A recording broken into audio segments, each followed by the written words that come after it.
Good evening friends, good evening जजेस। अब Gujarat judiciary की नोटिफिकेशन आ चुकी है। हम बहुत वक्त से इसकी वेट कर रहे थे, काफ़ी वक्त से इसके फॉर्म नहीं निकल रहे थे। 113 सीट के साथ इसकी वैकेंसीज इन्होंने निकाली हैं। इसकी फॉर्म भरने की डेट है 28 जुलाई से इसके फॉर्म शुरू हो जाएगी, जो 17 अगस्त तक चलते रहेंगे।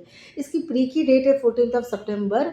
ठीक है, 100 मार्क का आपका लॉ का पेपर होगा, उसमें एमसीक्यू पैटर्न होगा, 0.33 नेगेटिव मार्किंग होगा और 50 अबव ऑल आर पास, मतलब 100 में से हमें 50 लाना है लॉ के पेपर में। और हमारा जो रोल होगा वो गुजराती का, जिसका प्री में 50 मार्क का गुजराती का पेपर आएगा। जिसके पास 10th या 12th में गुजराती सब्जेक्ट नहीं है, इसको ये पेपर देना पड़ेगा। 50 मार्क्स सब्जेक्टिव पेपर, 50 में से वी हैव टू टेक 20। ठीक है, अब 20 के अबव ऑल आर पास, तो फिर 20 में से हमारा जो सब्जेक्टिव पेपर होगा उसमें सिनोनिम्स, एंटोनिम्स, करेक्शन, ट्रांसलेशन, पत्र लेखन, कॉम्प्रीहेंशन, ऐसे राइटिंग और शॉर्ट नोट, इस हिसाब से होगा। इसमें मेन पोर्शन लिखा है इन्होंने ग्रामर, जो ग्रामर भी हमें क्लियर करना पड़ेगा।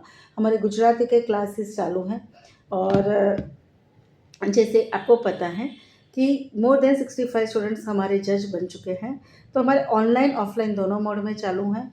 ऑनलाइन हमें जूम पे आपको क्लास मिल जाएगा, तो यू कैन एनरोल या you can contact me. If form भरने में भी कोई दिक्कत है तो free to contact. Have a good luck, all the best for filling the form. Hello friends, after long time Gujarat judiciary vacancy came out. 113 seats are there in up to 28th of July. This form will start and 17th of August we can fill this form. Our pre-examination is 14th of September. So in pre-examination you have 100 marks of paper. In that you have to take 50 marks. 0.33 negative marks are there.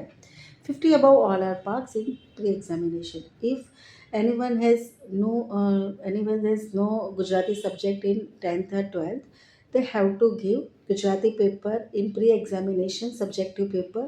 In that 50 marks paper, you have to take 20 marks.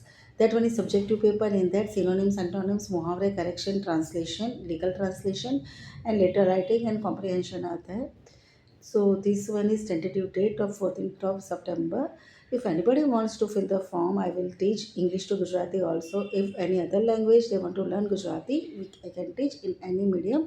No issue. All the best. Feel free to call and feel free to fill the form. Have a good luck. All the best. Take care. Bye bye.